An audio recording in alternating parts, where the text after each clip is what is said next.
Hello and welcome to the Unofficial Game Pass podcast with me, Connor Smith, and my good friend, my co-host, Odhrán Johnson. Hello. Each week we look at a game from Xbox Game Pass and we review it in case you want to listen in and decide whether to pick it up. This week we are looking at the Falconeer, which is an indie game by Tomas Sala. We interviewed Tomas on our last episode, but which was a spoiler cast. So this is our spoiler-free episode where you can listen in and we can give you all our thoughts on the game and whether you should pick it up. Now, the Falconeer released, I believe, last year in October, and it was an Xbox Series X launch title, and it's recently come to Game Pass. And basically what the game is your character rides on the back of huge eagles and you shoot down other eagles and dragons in a cool fantasy world. It's really, really awesome. Anyway, getting into it. Odhrán, what I first want to ask you is, when did you first see the Falconeer? It could be at I believe it was at the Xbox Game Showcase last year. But when you did first see the Falconeer, what were your first impressions of it? I'd say I probably saw it like passing by, like, you know, whenever Xbox shows off its latest showcase, it kind of a load of stuff just kind of flashes in your face. So I kind of probably saw it passively at that stage, and then just kind of didn't really know anything about it. But I was only really kind of brought attention to it when you kind of recommended it for the podcast, and then like obviously then sitting down and playing it, I was like, this looks amazing. Like, I really want to get more into this.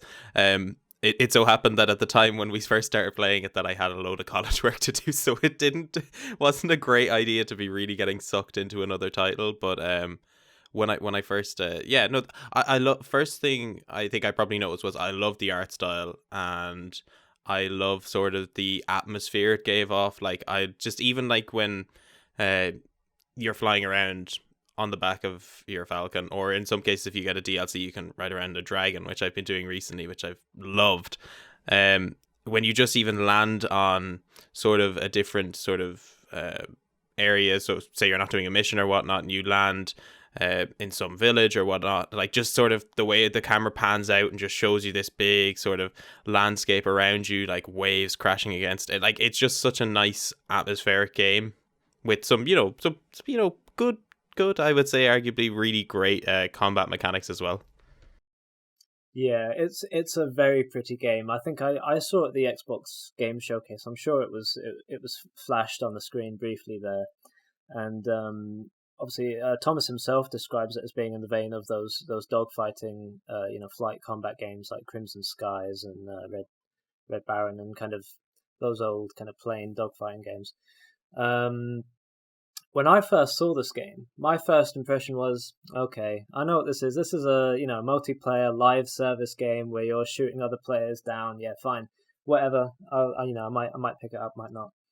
And when it came to Game Pass, it was like, yeah, that's that pretty game I saw. I'll pick it up. I'll give it a try. It's got Series X optimization. I'll give it a try. It's only 2 gig. Download it, fine. And then I boot up the game. I was like, where's the multiplayer option? Oh, this is a single player indie game. It's like, oh, I'm surprised. I'm actually really pleasantly surprised that this is a story driven single player game, because my first impression of, in this very clouded kind of game market where you have kind of all these multiplayer live service things jumping out at you, I thought, dogfighting with eagles, that's definitely going to be like a Rocket League type multiplayer game. But no, I'm really pleasantly surprised with this. I think that having this game where actually it turns out to be a really meditative, take your time, fly around this world, have little missions to do, I was really impressed by that. Yeah, for sure. I think it's like, I love, as much as the next person, I feel like this game sort of reinstated my sort of enjoyment and admiration of indie titles, because for so long, I think the last few years, Specifically just because I haven't had the time to really delve into so much like stuff in the gaming market. Like I've been very much focused on sort of mainstream stuff that comes out, you know, Halo, I'll get maybe the yearly Call of Duty and I'll try the multiplayer in that, other bits as well. But like I've always been like a single player focused person. I've always really enjoyed those sort of experiences. That's not to say I don't like multiplayer. I think I love the option of being able to, you know, get into a game with friends. Like there's a really good PC game done by New Blood Interactive called Unfortunate Spaceman, which is this PC game, and it's very much angled around, you know, this multiplayer game with the option of single player. But every now and then I love to be just sort of shown a game that has single player in mind. And it's very much often that's the case in the indie market now. And the Falconeer, I think, is the culmination of like just brilliant work on behalf of Tomas, and then like also represents what the indie market really is at the moment, which is kind of new ideas that, you know, haven't either been brought up in a while or you haven't seen that sort of form, that big developers aren't willing to sort of put money into because they're not sure if they'll get the economic returns out of it. But, you know, somebody who's, you know, developing them by themselves, you know, is more than happy to put their heart and soul into this passion project. And that's what you get when you load up the Falconeer. Is like, I think as he described, a really personal story, but also you can, every time, you know, the animations, you know, the voices, you know, as much as I have my discrepancies with some of the accents, namely the Irish accent in it, but of course I'm going to have my problems with that. But like, you can tell that it's not one of those games that maybe you can say like, well, this was rushed or not, because it definitely wasn't. Like it was I think a side project almost for him at the beginning, and then it just became this like big project that he was working on. And, you know, he had his deadlines and whatnot, but it was never felt like, it doesn't feel like, at least when you're playing, that anything was particularly purposefully kind of rushed through the door to get out to a consumer base, because I think himself, knowing it was an indie title, it was either going to, you know, and he even mentions it like it's quite a niche sort of genre to get into as well, because there's not so much stuff around it now. And so if there's not a lot of games in that market, you know, there's not going to be a lot of people who are going to be, you know, looking for something like that. And I suppose there's a double-edged sword to that, really, isn't there? Because if there's not a lot in that market, you might see that as a market gap, or just the market doesn't want that. But I think the Falconeer has shown that there's a big audience for stuff like this, or at least there's a dedicated audience to sort of not just flight sims, but like story-driven flight combat dogfighting games. So sorry, I don't know what sort of tangent I was going on there, but I think you kind of get the idea of like this sort of single player experience. I think is something that should be seen more of. Yeah, it's amazing, and he's still adding to it. You know, more birds, more side missions, more towns. I think we both had a problem, say, last week. There, you know, a little niggle with the game, and now he's fixed it. You know, he's still putting out fixes and polishing and making sure it's the best game it can be. And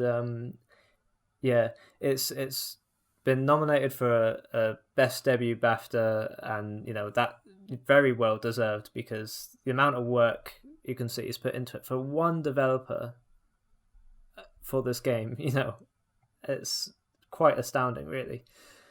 But yeah, absolutely. Now, I think going on to the story, it's quite a cryptic story, really, isn't it? You start really definitely. You start really not knowing what's going on, because there's a prologue where a pretty significant event happens, and you're like, what's happening? There's like let me think. There's about 5 chapters or something, and you can start pretty much any one at any time. But I did play them in order. You know, it says you should be level whatever. I played them from left to right, and the first chapter. It's so hard trying to describe the story, especially without spoilers. I think the best way to describe it is you're in this world called the Earthsea, and it is a water world. It's all an ocean. There's this huge trench in the middle of the map, like a huge scar in the ocean from some sort of battle or some long ago event. and all the different settlements of this world that you can fly between and who give you different missions. And each chapter you actually change factions, so you're working for a different settlement. And these settlements are all related to each other in some way. They all come.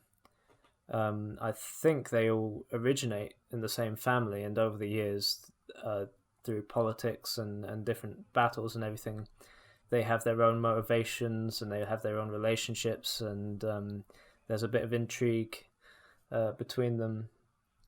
And so when you're changing sides, you're getting to see the different sides of the same battle, basically.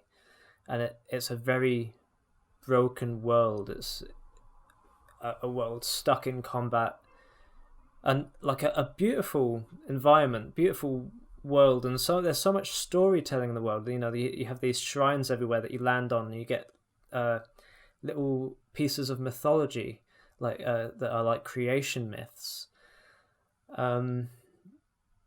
Yeah, really, really interesting. Like putting that world storytelling in, putting you as the player in, and saying, here's your place in this world where you're running around doing these various missions, and now are you healing this world, or are you continuing to scar it? I think is a really interesting story premise. What did the story do for you, and did it resonate with you? I think first of all, I really enjoyed the story, but I feel like I only really began to really appreciate it when I had finished the game. I think it's something that when I was first playing, obviously the prologue,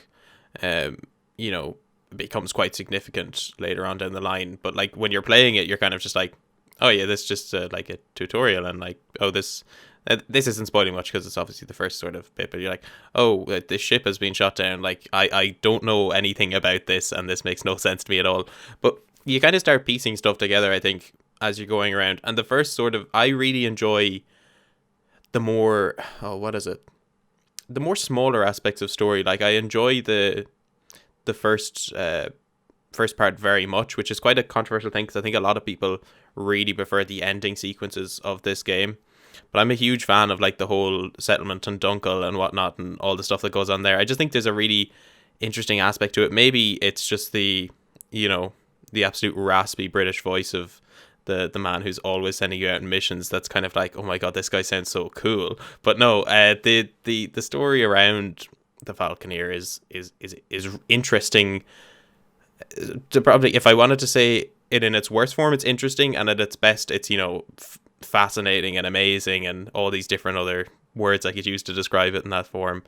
But I think the one thing I always find with it is when you're like halfway through the game and you might start piecing stuff together, and then something just gets thrown at you, and it's like, oh well, now what does this mean? Like, I have no idea what's going on again. So like, it's good, and I really enjoy it, and it's certainly something that if you went back to after playing it, I still feel like you'd find more stuff about the story that'd still keep you questioning things and wanting to know more and whatnot.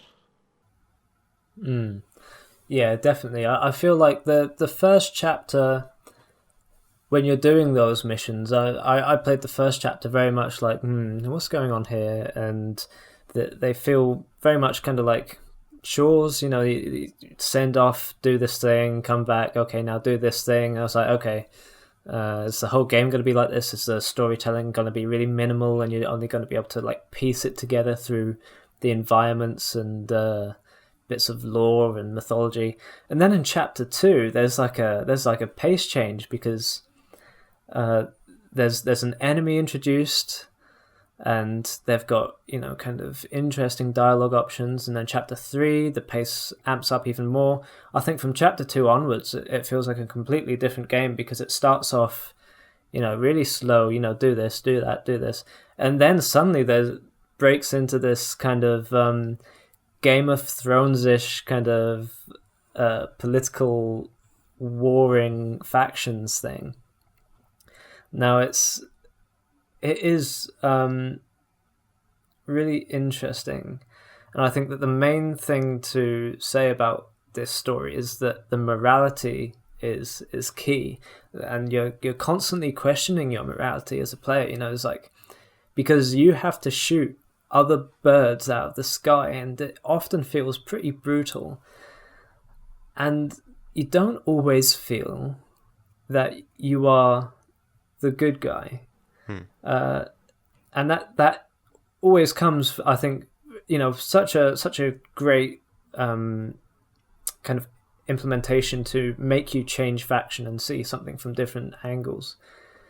I think I would just like to add as well that the way the game is set up, when you click on a chapter, you choose your character by looking through different people who have different names and different skin tones, and then you choose an appearance for them, and then you choose whether they're like a Falconeer or a mercenary, or if you've got the Dragon DLC, you've got the whatever the class of I think it's like a mongrous hunter or something. Now, when you choose your character, I always find this fascinating because it's not like it ultimately matters. It's not like you see yourself on the bird extensively if you're using photo mode, and even if you're using photo mode, your character always appears to have their armor on. It's not even that your character really matters in this game, but it's like, I think Tomas in our interview with him said that a French reviewer said the Falconeer is fantastic if you bring your imagination. I think that's a really interesting quote, because when you choose your character, it's almost like it's role playing.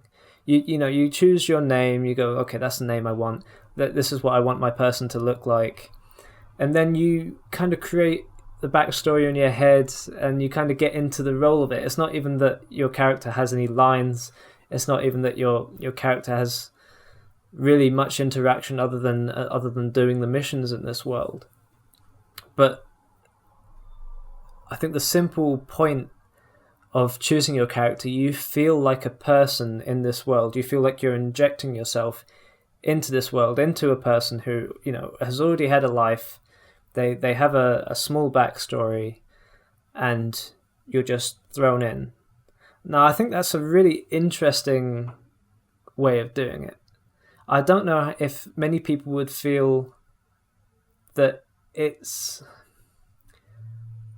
a very exciting way, but I think for people who really like to get stuck into fantasy worlds and really like to imagine, okay, what's this guy been like previously in his life, and I don't know. How did you feel? Did you feel connected to your character at all? Did it matter to you when you were creating your characters? I don't know. I think outside of an aesthetic point of view, I don't think I had too much connection with the character. I kind of the best way I could probably describe it is like what other games kind of, it's like, I suppose almost like in a sense to Halo, like, but in more or less the sense. So obviously Halo's wise, the initial few games, Master Chief talks very little, and he's meant to be the player's almost eye into that universe, but he holds significant importance within that universe. I think on the Falconeer's end, it maintains all of those aspects bar the importance of your character. I think your character very much is like the average everyday Falconeer. The Falconeers are considered quite important, but like obviously among those ranks you're quite benign in that sense. And I think I think this is why I quite like the Dunkel section so much, is because, as you say, like, you're doing everyday errands, like, so you're just kind of a citizen of this world, or a Falconeer of this world, like, and it's more like, when I talk about games in a sense, it's like your character isn't really a main character. I think the main character of the game is the setting itself. The world in which you traverse is more important than your character, and I think that becomes evidently clear because you're switching factions constantly, so it's not like there's this one overarching individual that you're playing as that holds this great control over what happens. So I didn't really have too much of a connection, bar say like changing what class they were, what they look like, and whatnot. Yeah, it's interesting because I think Tomas also said that you are the person that gets the thing done. So if the main character is the world, and you're basically seeing what becomes of this world through your own input as the player, and you can't really change what you're doing. You can't really, when there's a mission saying, kill these people, you can't go, oh, I don't want to kill these people. It's your job to get it done. And sometimes it makes you feel a little guilty for your actions. I think it's an interesting story. And I will say that at the end there is a revelation that gives the through line, the linearity of the chapters and all that you've played, it gives it a point. I'd say it's well worth getting to the end and seeing that, and just playing like chapters 2, 3, 4 and 5 as well, just for like how the pace picks up and the scenarios, and I think it gets really interesting. Mm-hmm. Going on to gameplay, what was your first experience taking control of one of these birds in the prologue, in the getting with the controls? Well, the first thing I did was turn off inverted controls, because I don't know, Matt, I don't care if it's like a staple of that series or that genre or whatnot. I have never liked inverted controls, and for the few people who are really into the dogfighting sort of scene, and that'll probably be a crucifying moment to say that. But I've never liked that stuff, so I switched that back. But bar that, I think the gameplay is good. Like I certainly don't think it's my favorite thing about the game. I think the flight is good. I like what is it? I really do like the fact that there is a sense of stamina to your bird or your dragon and whatnot. I think that lends itself really well, not only to a gameplay sense, but it also, from a story sense, it makes you slow down and appreciate what's around you. So you're not like kind of, and I don't think I ever really found myself, rushing. Like there is an option to, once you're finished a mission, skip ahead and go back to your home, I suppose. But I never found myself, at least maybe on one or two occasions, I never found myself using it because I wanted to experience the world. So the gameplay itself, I think it's simple, but it's effective. Dogfights feel intense. Like there's a good sense of, like you're rustling for control with your falcon as you're going through a dogfight or whatnot, struggling to keep up with the opposing side. Now, saying that, I don't think firefights are particularly difficult. I think they're quite easy. Like I very rarely found myself using the evade. I think just more for like I think I finally only used it like just for sort of the fun of it. Like at stages I was like, oh, I'm gonna dive towards this guy, I know he's gonna shoot me, and then I can do an evade. Like I never found myself using it tactically, like, oh, that really saved my skin there. But no, did you not find it difficult? No, I didn't think the gameplay was too difficult. I think the only time I died was from collision damage, because the aiming, if not auto locked on when you're like in front, like I was so stupid at one point. So there's like these sky mines in which I think like no one if you're paying attention will crash into them, but for some reason I thought it'd be a fun idea to try and shoot them down. I kept missing every shot, and then I collided into one and I died. But besides that, I didn't find myself struggling too much with the combat. I think once there's one very, very special thing that I think everyone should invest in when they start using the shop in this game, and that is the rockets. It's an easy way to just say like, oh, I don't feel like playing this encounter at the moment, just get rid of what's ever in front of me. Like, because there's times like this isn't really a spoiler, but like there's times in like the sort of the second chapter or the third chapter where like this big sort of, as would be described as like a flagship for any of the factions, comes out of nowhere and just get this big introduction, and like I literally I hit the rocket button, and then all of a sudden I get this next like sort of in-game little cutscene bit where it's like it going down. It's like, oh, what a menacing fight I just had there. But no, I like the gameplay. I think it fits it well. For a game that I pretty much stick on to relax and like just kind of get away from whatever's going on at the time, I think it really suits its purpose quite well. Is it difficult? I've heard people have had difficulty with the combat late stage in this game. I didn't personally find that. I am certainly no pro gamer either, and certainly no pro player when it comes to something like the Falconeer. But I didn't find it. I didn't find it too rough, to be honest. Oh my. No, what difficulty were we playing on? Were we playing on normal? Yeah. No, I loaded up on normal, all right. Yeah. I would have put it down to easy. No, I started off thinking, I know what I'm doing. I've played dogfighting games. I'll be fine. I didn't have a problem near the end of the game, although I was playing on easy. But there was a certain point where I was just like, oh, I can't do this. I can't do this at all. I don't know what it was. I just felt like people were... And I know what you're saying about the rockets, but, like... See, realistically, unless I'm not overly certain of how the charging with the rockets works.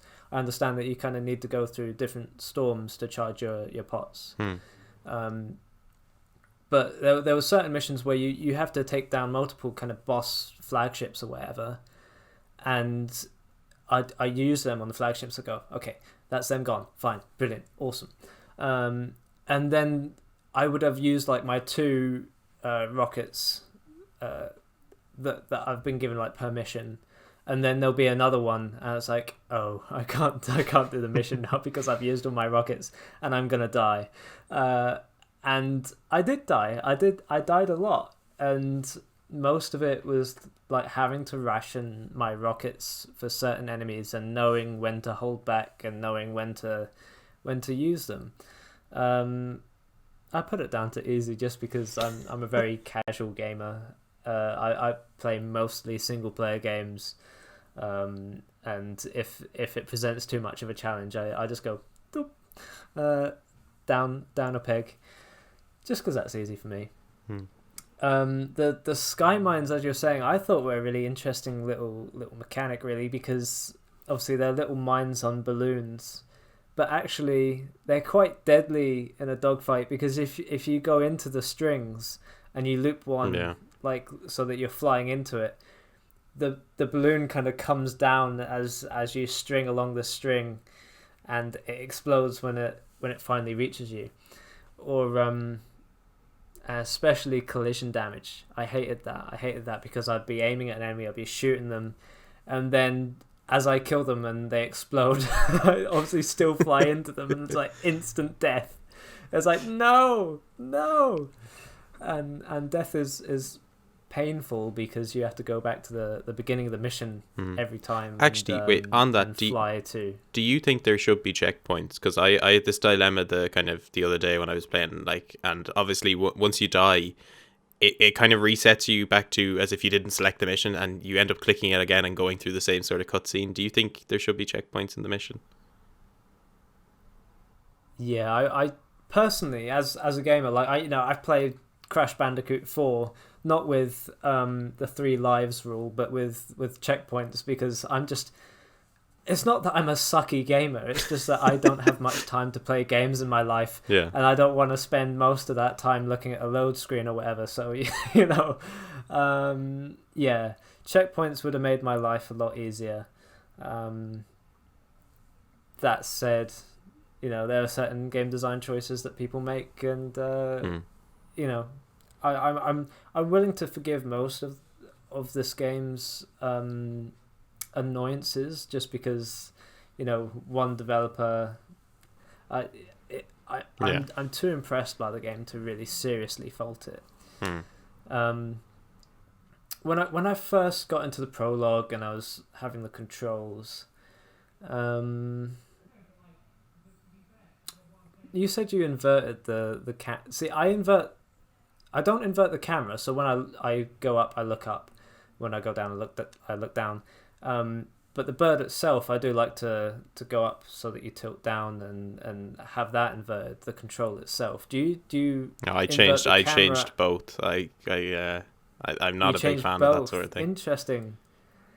I can't imagine controlling the bird. I'm not. It's with normal nice it was an controls, option just though to do 'cause- that. I like that's been included, because I've played games before where that hasn't been an option to uninvert. And I think it's just for more of ease of access, because obviously I think if you're playing games with inverted controls a lot, it's gonna kind of come as second nature. Or if you're playing games of a similar sort of sense and everything's inverted, it's gonna come as like that. But I don't play sort of those flight games a lot with inverted controls, so I kind of like it, the fact that, you know, say if I go and play this, if I go over and play another game, I'm not going to have like this sort of messed up mindset about how controls work and all that, and my head's going to be in inverted mode. So I do like the fact that was included. See, I hate it putting something like Halo Combat Evolved on inverted controls, as it definitely doesn't feel right there. You know, when I look around, I want to look around in the directions I'm pressing. However, I came to this game just after playing Abzu, where you play as a little scuba diver, and that had inverted controls. The camera I put on normal, and for some reason it just enhances it for me. I can't explain it. The controls themselves, I did have a problem with. Sometimes when you tried to brake, you'd dive, but then Thomas fixed it within like a few days of me playing the game, so it's like, okay, well that's gone. The other thing is that this only occurred to me during the races, but because when you're boosting to get to the different checkpoints and get the fastest time you can on the races, the boost button is also the same button as the barrel roll evade. Yeah. So if you're turning a corner with boost, you evade and like do a 180 and are facing the complete wrong direction and have to do the whole race again. So that was annoying. and the races themselves I found actually really difficult, because you have to know where each checkpoint is, and you have to know it like the back of your hand before you even give it a go most of the times. Yeah. Although maybe that was just, I mean, I did one and then I tried to do Imperial Peak, where you have to like fly anti-clockwise down the big peak and then like go through the harbour, and that was impossible. I gave up. The controls themselves, I don't know if they felt very intuitive at the beginning, but by the end of the game it felt so natural. So that may just be a question of familiarity. I know that Thomas recently cut 40% off the prologue, you know, so he cut kind of picking up mines and different controls that you do have throughout the game, so that to get the gamers in the game faster. But for the most part, I really enjoyed the controls and the gameplay. I thought it was at times intense. The combat was stressful but rewarding. When you progress your weapons up, you feel like a weapon of power. It's it felt really good, and also that system of you have, you know, that stamina bar, and boosting uses stamina, and evading uses stamina, and flying higher uses stamina, and flying down gives you more stamina. So my technique for flight in this game was to boost up and then glide down a little bit to get more boost, and then boost up. I don't know if you had like a thing that you always did.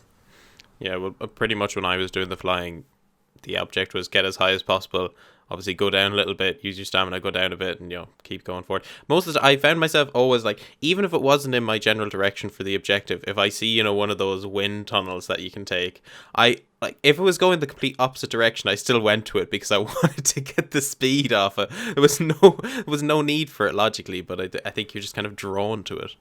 Yeah, I think they're quite fun. It attracts you like a moth to a flame, really. Is and sometimes I'd take them and it took me straight past my objective. It was like that was not advantageous. It's still worth it. It was a fun way it's the fun way of getting there. Yeah, because you have wind. I don't know what they're called. Yeah, little wind tornadoes or typhoons or whatever. Yeah, that boost you up, and then you have those little wind currents high up in the sky that carry you along. So you've got different things that implement that are really handy. They'll fully reestablish your stamina. So if you go into one of them like and you're low on stamina, like there's an actual good gameplay focus for them as well. Yeah, I do find it interesting that there are these mechanics in the world, like the storms, and you have like kind of lightning storms where they'll charge your lightning pots. You have volcanic thunder storms, I think, where it will charge your volcanic pots. And the water will cool you down as well if you overcharge. Yeah, and there's fish leaping out of the water that you can dive down and eat for health.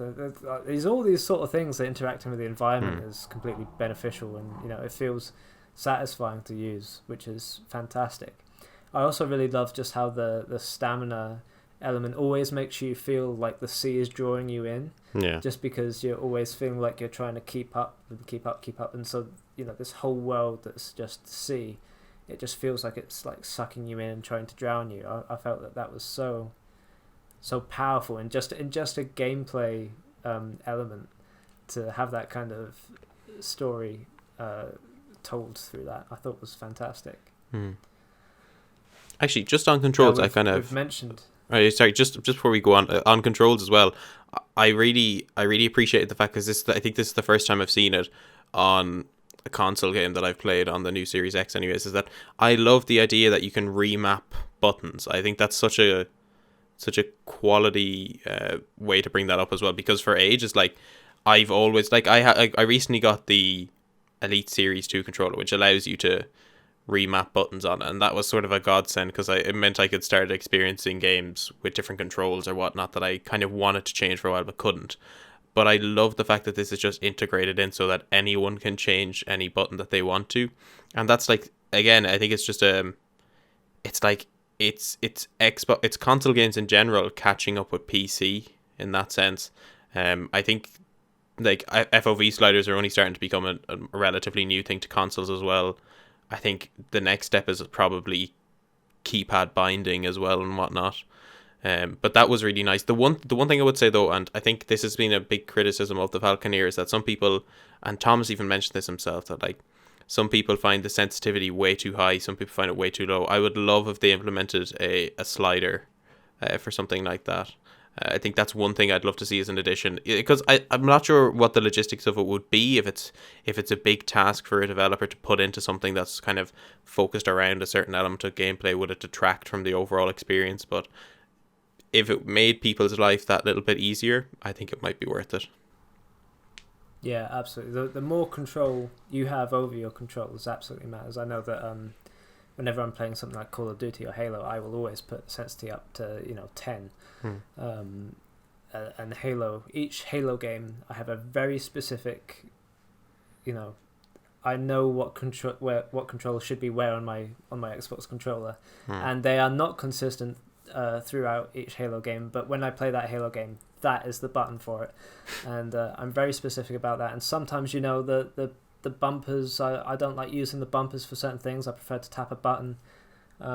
So for remapping controls, just for accessibility as well, absolutely vital where we are at the moment with video games.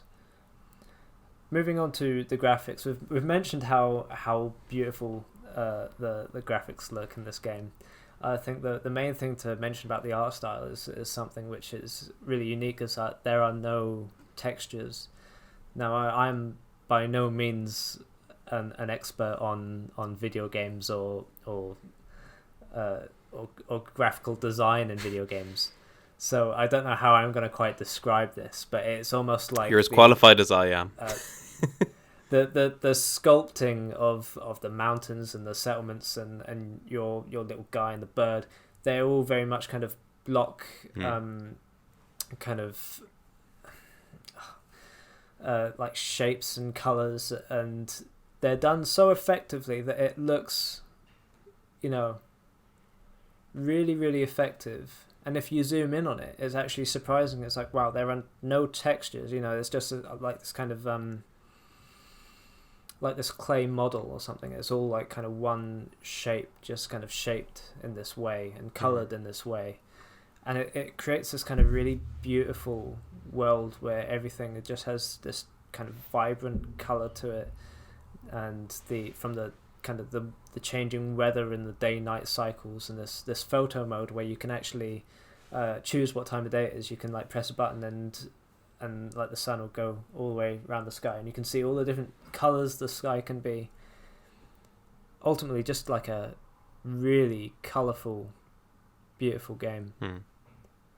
Yeah, no, I definitely agree with that, because I think I mentioned this on Twitter because it's the only game that I've ever really gone out of my way to use a photo mode in. And it's like, I think it speaks, like, it's a big testament to sort of this idea that, you know, whenever people think of graphics in a game, it's not really about like, what does it look like? It's more, does it look real? Which I think is a really poor way of looking at video games, to think that the main thing is like, oh, well, does it look lifelike? Because obviously some games don't go for that. Like, games like Mario are like some of the best in the industry, but nobody's like, oh yes, this looks like a real authentic Italian plumber. Like, the main aspect of it is like, you know, does the art style itself, graphic wise, you know, do the graphics elevate that art style that it's going for? And I think in the case of the Falconeer, like, you know, stuff is so small in comparison to sort of like the world itself, that, you know, having it be a little blocky or whatnot isn't going to deteriorate from it, because you only notice it if you go into photo mode and literally zoom in on the character. And even at that point, like, if you're in there, like, it feels consistent with the world that's being built. Like, you look at it, you don't think, oh, that doesn't look unrealistic. You're thinking like, well, if you're going to take that stance anyways, like, you're flying around on a massive bird in the middle of the ocean. Like, so I think realism and reality have kind of gone out of the window in this sense. So the way I've always looked at it is like, does it suit what we're playing? And I think in a sense, yeah, it does. Like, I've really enjoyed the way visually this game presents itself, graphics wise, art wise, and so forth. Like, everything feels consistent, everything feels new and fresh, and I suppose that's the benefit of being an indie title, is that you can experiment with stuff like that as well. And certainly this game has done that. Yeah, I feel like art style in a game gives the game heart and soul and character. I feel like Halo sort of lost its way a little bit when it got to kind of Halo 5, and, you know, they wanted to amp up the realism and make it kind of a gritty first-person shooter like the other ones on the market. It's like, no, Halo was always kind of, you know, it could have been out of a comic book. You know, the realism of a pizza realism. Assault rifle skin. Well, yeah, but I think though there is a good argument for both though, because like, let's just take Halo as an example. Like, the simplistic armor designs of, say, like Halo 3 or below that and whatnot, like, people really like those. Like, but then you go to like Reach or 5, there's a bit more complexity to the armor styles. I think, well, actually, I think better to split it by Bungie and 343. Like, both of them have good iterations. Like, I'm a huge fan of a lot of the 343 armor variants. Like, I really like I think EOD is a lot better under 343. Like, there's some absolute insane maniacs that think EOD looks good on Halo 3, and I will never stand by that. Like, who is enjoying that helmet? Like, that is an absolutely woeful looking helmet. But like, then, like, you look at Halo 3 and you're thinking like, oh, like the Mark 5 and the Mark 6, like, they look good on Halo 3, and you can see that art style kind of gets adapted over to 343, and yeah, it still looks good, but it's good because of the memory of it. I think 343 developed some really good armor styles. Like, yes, it's a little bit more realistic, but the world in which they create kind of warrants that more realism. Whereas like Halo 3, you know, when you go into multiplayer and that, it's very much more of an arcade shooter, as opposed to, say, like, you know, even with like Halo 4 and 5, they tried to make, like, say, firefight and multiplayer be like sort of like training exercises in lore wise for like Spartan 4s. So like in Halo 3, it's literally just like these random lads with like power suits just happen to be in the same area at once, and they both happen to be red and blue, and they're going to fight each other. So yeah, no, there's a fine balance I think you can have. Like, do you want to go all out realism? Do you want to be like kind of embrace your cartoony arcadey side, which is kind of like CE, I think, you know, the bright vibrant colors and whatnot, or the gritty gray aesthetic of a more realistic game. It's just like, it's about this is the one thing I'll say about the sort of the armors in Halo, and then we can get back to the actual game topic. Sorry. Like, there's one thing, because obviously 343 tried to incorporate a lot of the old stuff from like Halo 3 and 2 and all that, you know, with the release of like the Remember Reach bundle in Halo 5, which saw a load of the helmets from like George, Emil, all those come over into Halo 5. And yes, they adapted them a little bit, but like they still stick out like a sore thumb in comparison to say all the like, I don't know, something like photos. So like it's just it's about committing to your art style, I think. And the Falconeer, like, obviously since it's its own independent title, commits very much to the stuff. There's nothing that sticks out like a sore thumb in it. It all works well together. Like, so like when something in like chapter 3 happens and this completely, like, maybe you're introduced to a new faction, that faction feels like it's in that world and it feels like it's part of that world. It doesn't feel like it's been plucked from a different sort of universe or a different game and kind of slid in. So I think it's not so much about at least graphic wise, it's not about, the importance was never at, you know, does it look real, does it look cartoony. It's more about committing to a certain style that you want to go for and kind of not trying to make compromises halfway through, or maybe thinking, oh, but I kind of want to hope this audience comes into it. Like, it's about committing to your audience, committing to the art style, and kind of making the best product you can out of that, really. Yeah, I definitely echo that, because I feel like the art style really serves the Falconeer well. I think it was probably most apparent to me when I went to play as a dragon, and I loved the dragon because it's like, oh, I feel epic, I feel awesome. It was actually more kind of more powerful than the birds I could get in chapter 1, so I was like shooting things out of the sky. It's like fantastic. And then after so long of playing the dragon, there's something I realized, and that I didn't feel as much as of emotional connection with my dragon as I had with my bird, which was really weird, because, you know, surely it doesn't matter what I'm riding on. It's a dragon or it's a bird, but actually the actual character that the bird has, the wings, the little eyes, when you go in photo mode and you can see the cute little eyes of your bird before you pump it full of mutagens, and it, you know, makes the eyes all pop out and weird. If you keep your bird healthy and low spec, it's a very cute bird, and just really beautiful animation of how it flies. And as epic as the dragon is, it just it cemented in my mind why the art style works so much. It's that you really feel connected to the environment around you. You feel connected to the bird or creature that you're riding on. It's really easy to get a connection with this game because it's all just kind of bursting with character. Yeah. And that it's doing that without any textures or fine details. Yeah, definitely. Now, moving on to music and audio. Mm-hmm. I believe all the music and audio in this game was done by Wired Productions, which is an indie publisher that Tomas worked very closely with. UK-based indie publisher that as well. Oh, really? Interesting. So you have fantastic music, like it's funny because I'd recently been listening to the Pathless soundtrack, which is a game by Austin Wintry that I can't play because it's on PlayStation. But regardless, I love his music. And it had lots of throat singing in, and I thought, oh, that is beautiful. I love throat singing and well, anyway, used in this soundtrack, beautiful. And then play the Falconeer, it's like, oh, throat singing is making some sort of a resurgence in the gaming market. Yeah, splashing onto the scene. But I thought it was really interestingly done because the combat music feels really, heavy with the drums. I think the throat singing, actually, the pitch as you fly higher, it gets higher, and as you fly lower and even into the more, it goes to like really deep frequency. So the actual altitude that you're flying at, the soundtrack responds to it, which I thought was really, really interesting. I thought that it really made for that.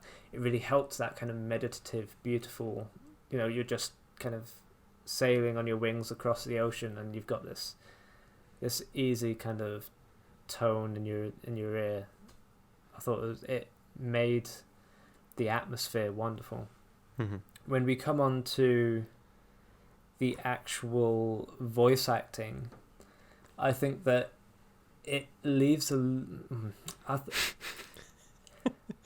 think it leaves a lot to be desired, especially if you're as passionate about this game as I am, and you're as into it as I am, and you want this world sold to you in the best portrayal possible.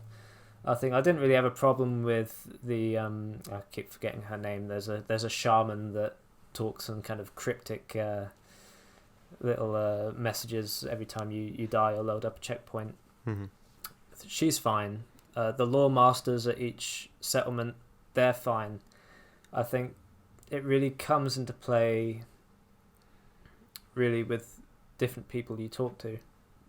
As you said, the most horrendous crime is the character with the Irish accent, which I don't know what to say about it, to be honest, because it is like an awful, over-exaggerated Irish accent. I don't even know if you would say that person is Irish Odhrán, or if they're like massively putting it on. I reckon they must be putting it on. Oh yeah, I don't think I can tell you I have lived on all areas of the island of Ireland, and I don't think I've met someone with an accent like that. Oh, I just found it hilarious because he'd be your like little because you can fly around and you have these companions who you can press on a D-pad. You can say defend me, so there's one on your tail, or you can press attack my target, and they go yeah. And you're paired with this guy, and he has this hilariously bad Irish accent, and he's like shouting in your ear all the time. He's like, I'm not even gonna, but he'll shout something like, "No, they've got the whatever," and he'll just do it in this really. It just makes you think. Okay, this is a world. All the characters can be colourful in that kind of. The character that fantasy worlds have, they can be kind of quirky and different. Yeah, fine, that's fine. But I mean, I'm just kind of bursting out in laughter at this Irish accent and feeling like, oh, this is like uncomfortably bad. Yeah. It's like it reminds me of very much, when people do like this, like it's the Irish equivalent of when people are like, oh, people from the UK, like, oh, we're British in it, like, when people do that sort of accent, or they're like there's two variations of it. There's the oi, we're British in it, and then there's the oh hello governor, that sort of like other. And then when you go to Ireland, it's like oh did you leprechaun coins whatnot, and then the accent that you hear from the other guy is very much the second accent that you'll hear, which is like this is an outrage, this is disgusting. Like it's just like this is not what people sound like. It's just like no, you gave me kind of trauma flashbacks to a game night. The podcast evolved. The Halo podcast evolved Discord community have game nights on Tuesdays, and they have like custom games on Halo on the MCC, and every time I turn up and I speak with my English accent, I get immediately the whole. Well, I think there was one time the party was invaded by our friend Matt's friends. And they all tried to speak in an English accent in mockery of me. And it didn't make me very happy because it just sounded like they were doing really bad Australian accents. It's like, that's not what I sound like. But they're your distant cousins. Yeah, so if I imagine that experience, then I might be able to like feel what perhaps you felt when hearing that accent. Yeah. See, I have the pleasure of like the thing with like Americans whenever they're talking to you is like they kind of, I think they feel more comfortable being able to, they kind of think in their head like, yeah, I could do a British accent, but they're an Irish accent, like, oh, there's no way I'm getting that, no one even try, like, so they'd never do it to you. They might close doors, but they know they wouldn't say it to your face. Yeah, I think, as much as it pains me to sort of criticize the voice acting, I think it's mainly that one character that is portrayed so bad. My main criticism of the other voice acting of the different characters is that mostly none of them really stand out as great performances, or they're all just kind of it's nice that the text is said, basically. I appreciate all the hard work and effort gone into the voice acting, but it's there and it does the job, but ultimately it's just not as impressive as the rest of the game, unfortunately. I think in fairness, if you had to kind of categorize it, I would say that out of all the aspects of the game, I think the voice acting was the one that was lacking, but I also think was the one that was kind of tacked on. It wasn't really as important to the development of it, which I think is fine. The only thing I kind of have a real problem with it, like, and I don't mind bad voice acting, like, God knows I've heard it enough. Like, if you played Kingdom Hearts, I think you've become accustomed to bad voice acting.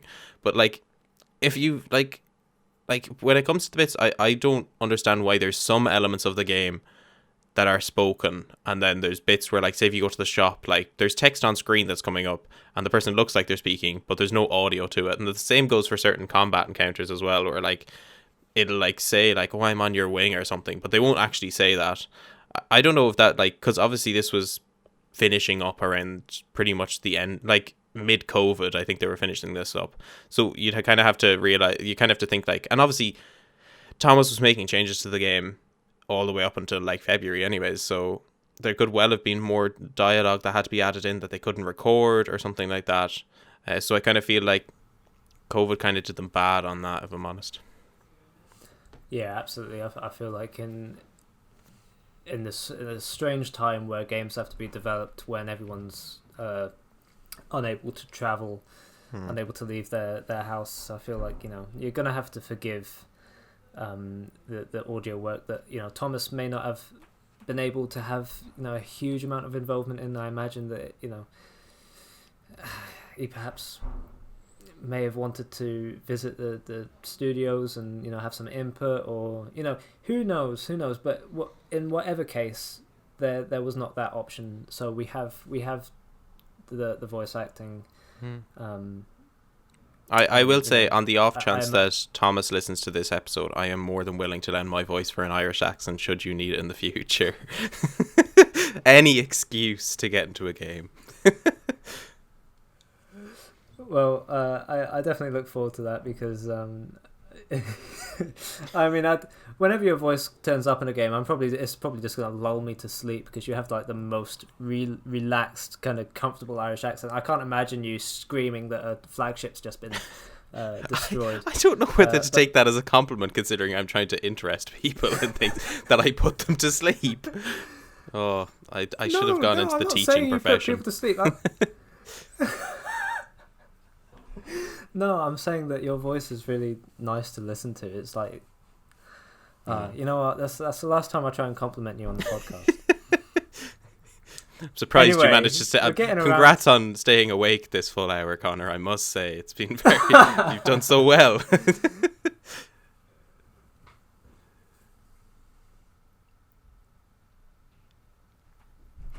Right. Sorry, my Discord glitched a little there. Right. So we're getting around to that mark.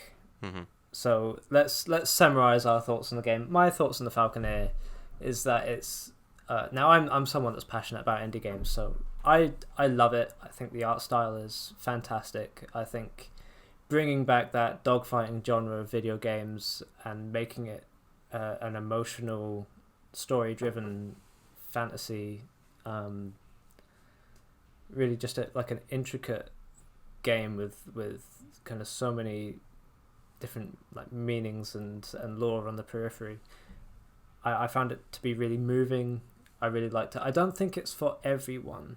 Mm-hmm. I think that if you look at it and you think it's your type of game, you know, it's like The Medium. I think, you know, if you look at that game and think, oh yeah, I play a split screen game where, you know, it's horror and I like to go around and pick up things. If you want to play as a game where you fly around as a bird and shoot enemies down out of the sky, and there's kind of story and lore to explore in the world, and it's a really, really pretty game that you can just relax and put on, absolutely go play it. I think it's wonderful, and I wish, you know, Thomas the very best for his BAFTA nomination. I really hope this game gets more recognition, because I think it's brilliant, and I really look forward to see what Thomas does with the Falconeer and what he does next.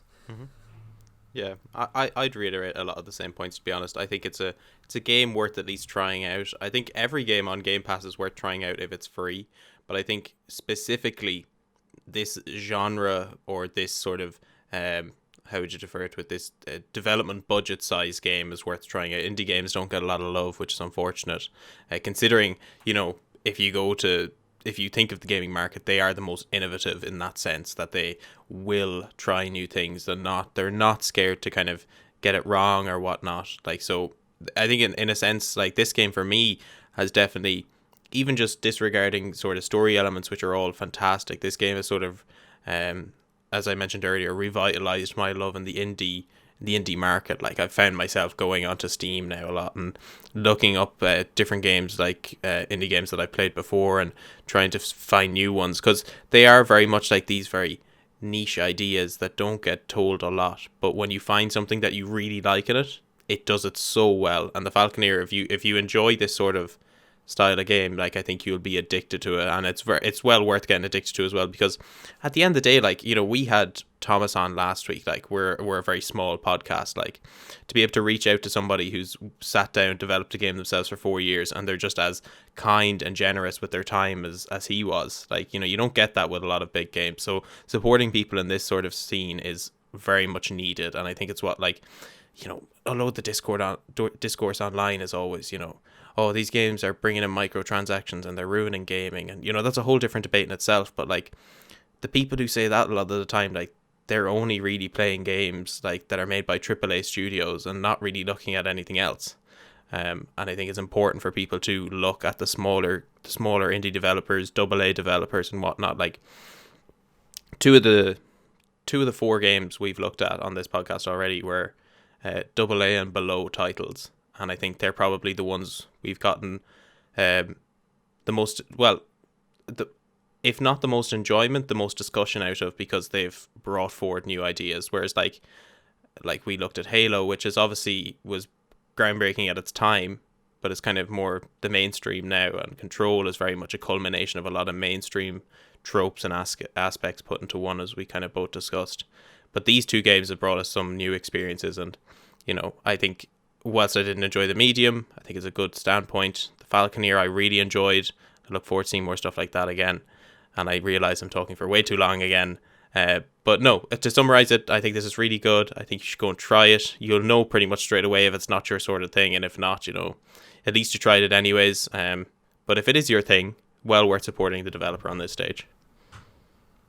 Yeah, absolutely. Go listen to our interview with Tomas if you've played the game, and even if you haven't played the game, I don't think there's any awful spoilers until the very end of the podcast, my last conversation thread. So you can make it throughout most of that episode, and he's a wonderful speaker, really interesting guy. Really enjoyed talking to him. I think it's well worth a listen. But anyway, that will be all for the Falconeer. So thank you so much for wait, listening. before we finish, we should promote that we do now have a Discord server, Rapture Radio Discord server. If you want to come over there, you can talk to us, you can recommend games for Game Pass, any other sort of suggestions for the channel as well. So that'll be the top link in the description, so follow us over on that if that's your sort of thing. Yeah, we'd love to see you there. Now, next week, we're hoping to take a look at Star Wars Jedi Fallen Order, which is, of course, one of the games included in Ultimate Game Pass with EA Play. And if you want to play that or have played that and want to hear our thoughts on it, then tune in next week. And thank you all for listening. See you next time. See ya.